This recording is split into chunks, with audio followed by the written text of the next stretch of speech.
All right, here we go again. Another series, this time taking on Tremors, the Tremors series.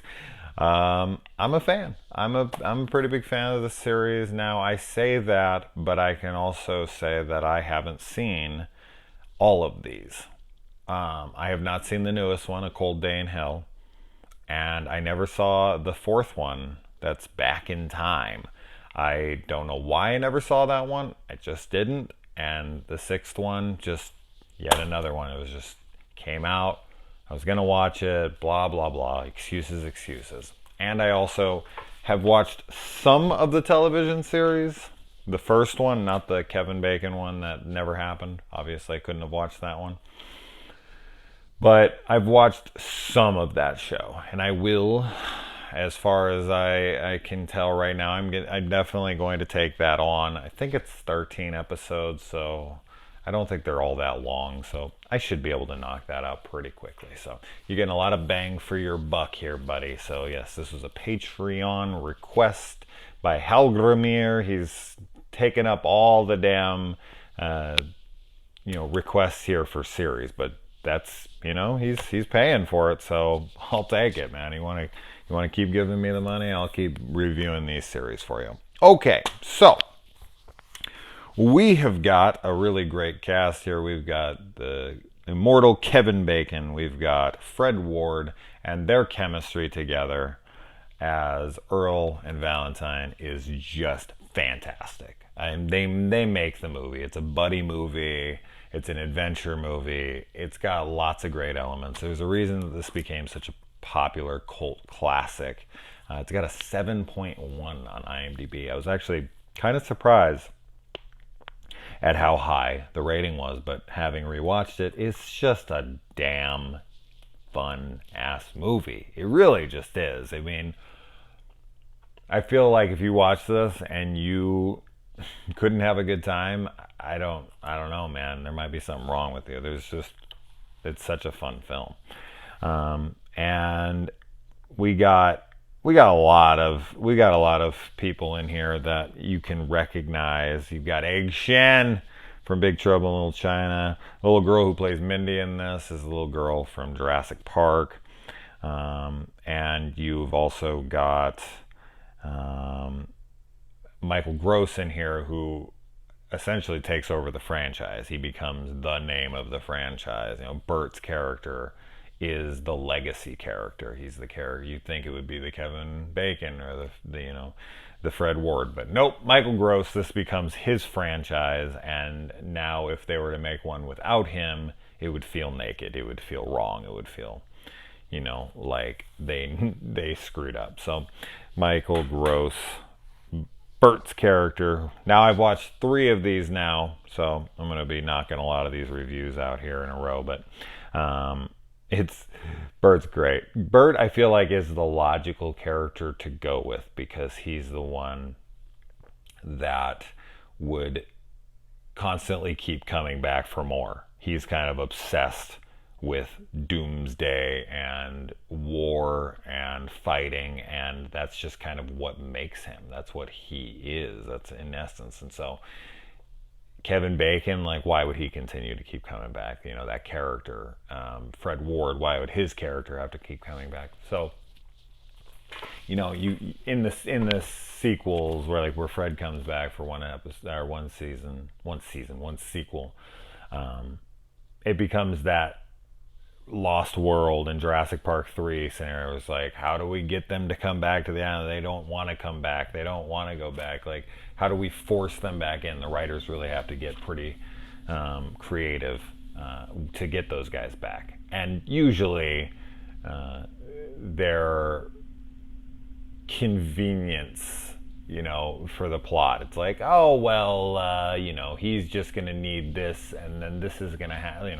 It's all the things that would never happen in a million years. But with his character, Bert's character, it's like, oh no, man, you can get this guy to come back anytime. So this wouldn't even be difficult. He'd be stoked. He'd be like, there's more? All right, where are they? Point me in that direction. So his character it is the logical choice. I mean, I get it. He's the name that you could get to come back for 100 sequels. Why would he care? He's a nobody actor.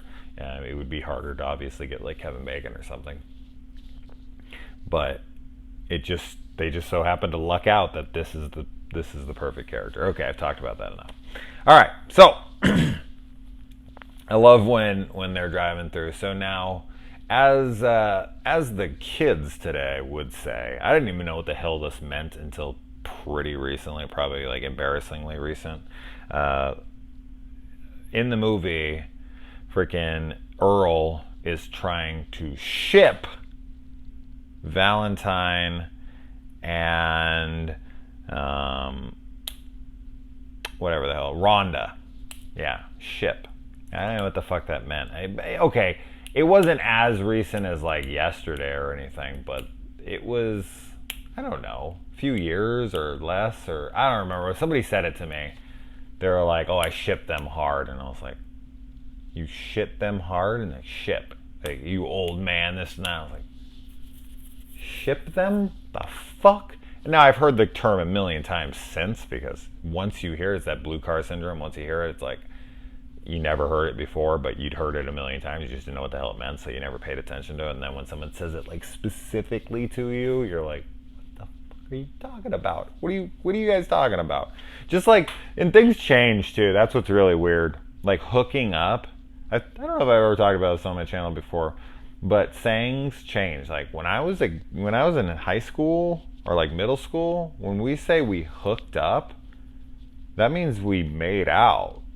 And now it's funny because I talked to somebody, I don't even remember when this happened, maybe like 5-10 years, probably 10 years ago.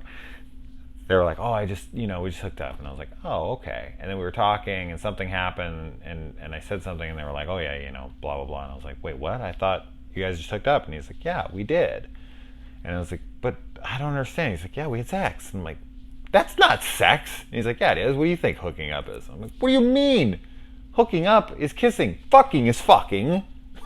Okay, we had sex. We say we had sex. We fucking fucked. We had sex. What are you talking about? Hooked up. Hooking up is not fucking sex. Kids today.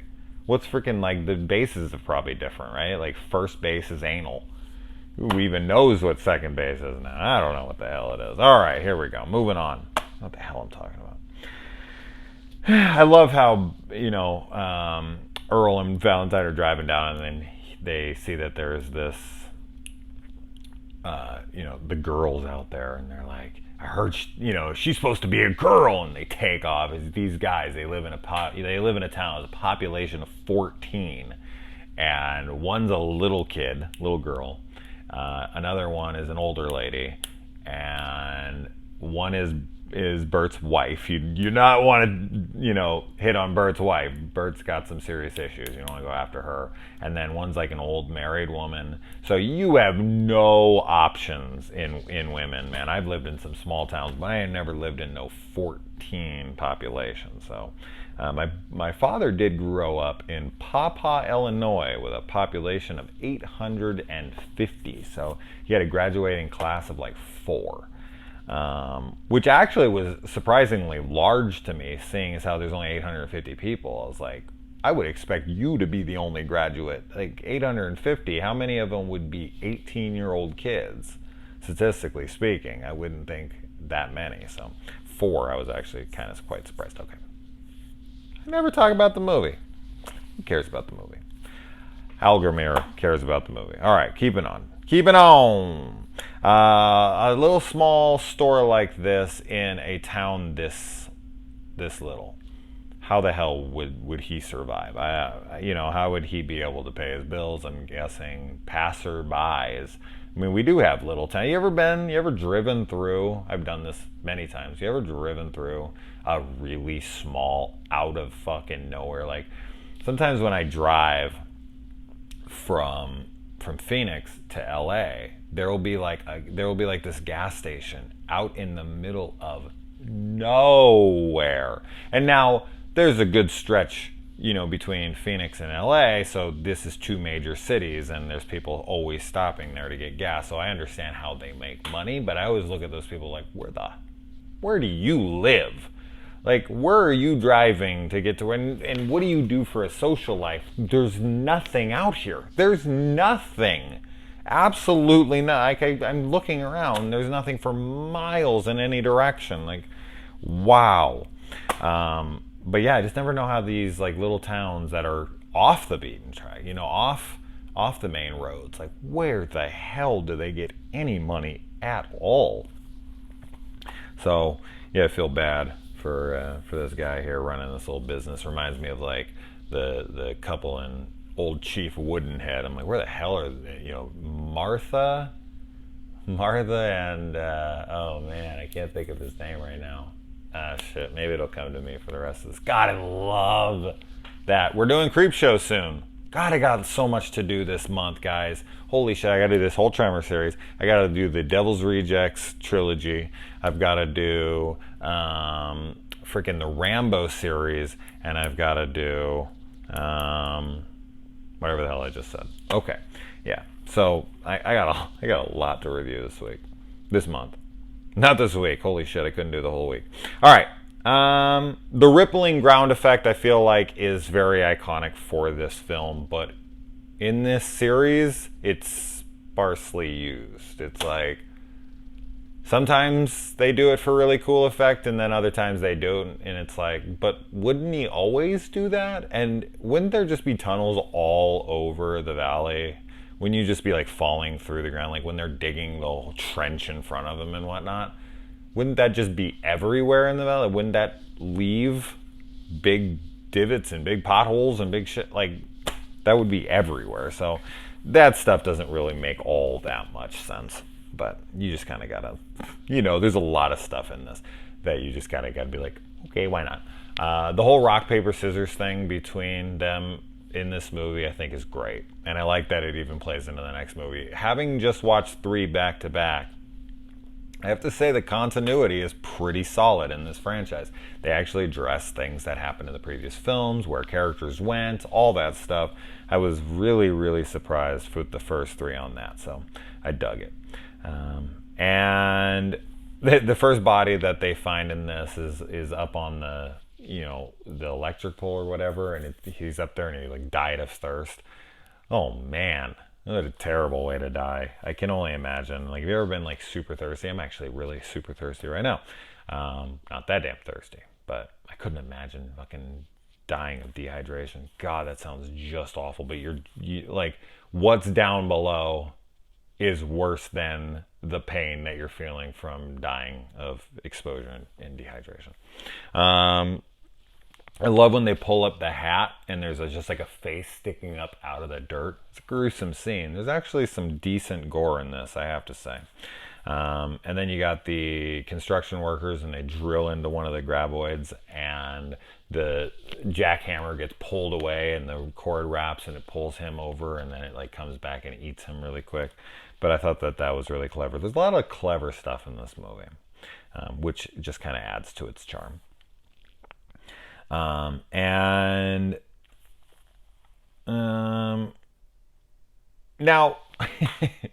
so Bert, can that be right? No, I think I'm screwing that up. Yeah, no. So I think it's Earl here, because that can't be right. Bert wouldn't do that. I think I wrote that down when I was confusing their names, but I think it's Earl. He has a gun in the car. One of the characters in this movie, I'm pretty sure it's Earl, has the gun. They're driving, and it's Earl. And he just has it, and he has the gun. He has he has his finger on the trigger, and it's just sitting here, and it's pointed straight at Valentine, at Kevin Bacon's character. And they're just driving like this, and I'm like, dude, have you never seen Pulp Fiction? Okay, you're about to shoot Valentine in the face. All right, you're gonna have to call up the wolf. It's just funny, just sitting there. This guy has no trigger finger discipline at all. You don't ever put the finger on the trigger until you're ready to pull that shit. And the generator gets the generator guy. Like, okay, so we have the couple, the old couple, and there's the generator, and they're out there, they're building their little dream home, whatever.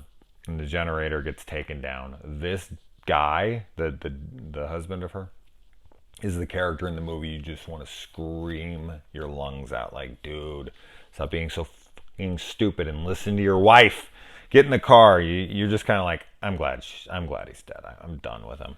And then her whole car gets pulled under, which I feel like is not consistent with anything else in this movie. Like other cars, their tires get popped and they get pulled a little bit and this and that, but this thing buries a station wagon straight from,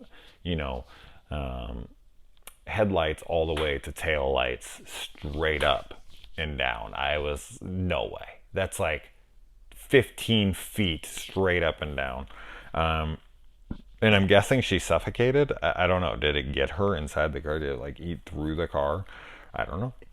But they never find out. And yeah, bullshit. Poor horse. Little horse who gets killed in this. Bummer.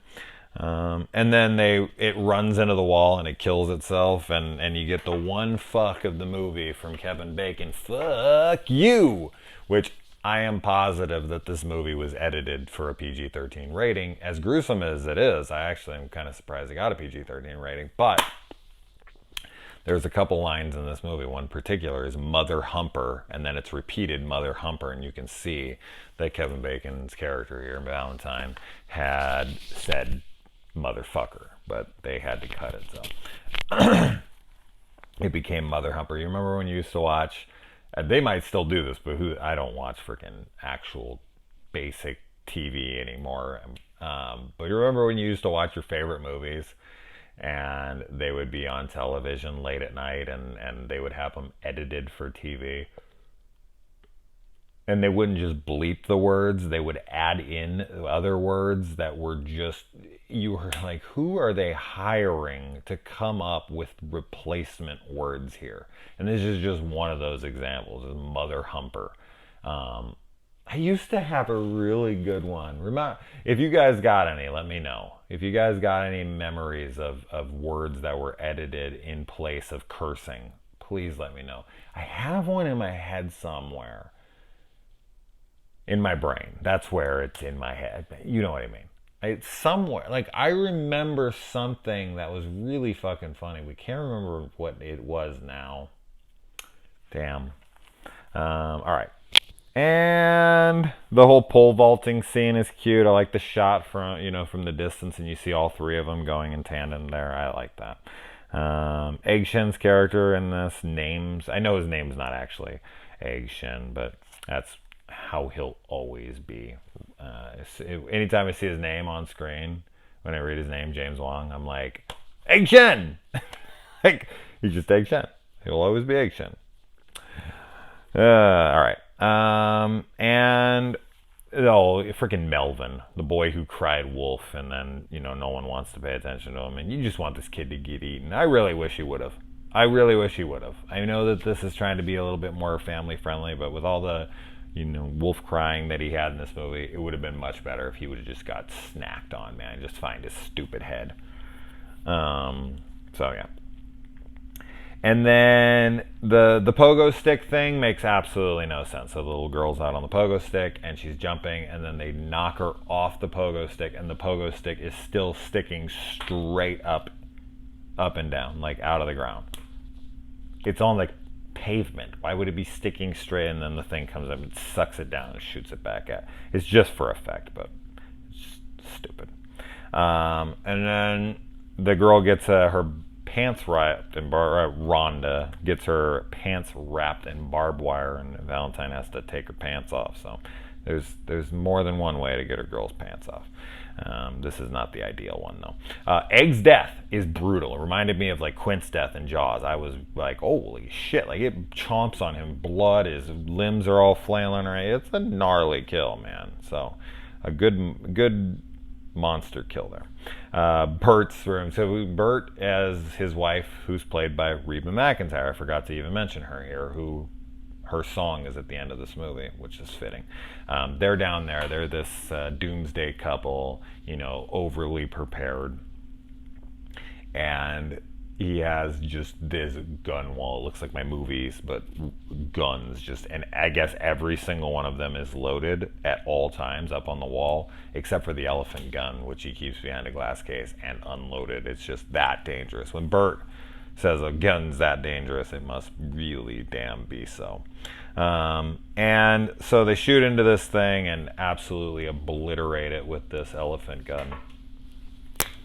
And so then they devise this plan that they're going to go get the tractor, they're going to hook it up to the thing, and then the trailer, and they're going to pull it behind. And she kicks the water main off, and water is splashing down.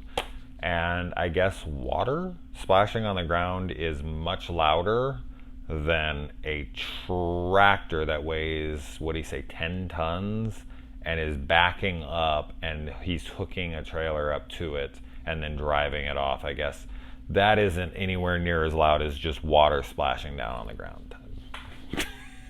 Sure, why not? And then freaking Bert makes like T1 Terminator 1 pipe bombs with Kyle Reese, and they take those out there, and then they start fishing with them, and they blow them up after they dig a trench in front of them. As I said, that there should be trenches everywhere in the valley, but whatever.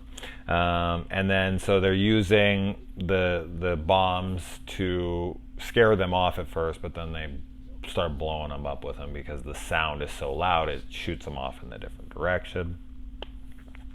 And then Kevin Bacon finally gets this brilliant idea that he's going to run to the cliffside, and as soon as the thing is really close to them, because it stops when it gets close, he's going to throw the bomb behind it, it's going to scare it, and it's going to go flying off the cliff. And he has his line like, "Can you fly?"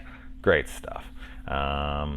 And yeah, that's that. So overall, yeah, super fun film. I will say all of the first 5 movies are on Stars. So if you want to watch this franchise, you can. I don't know if you have Stars, but if you have Stars, you can watch 1 through 5, and 6 is on Netflix. So, I actually own 1 through 5, but Stars has the HD version, so screw it, I'm watching it on there. I have the DVD, that 4-pack, and then the 5th one, but I'm just gonna watch it up on my Stars.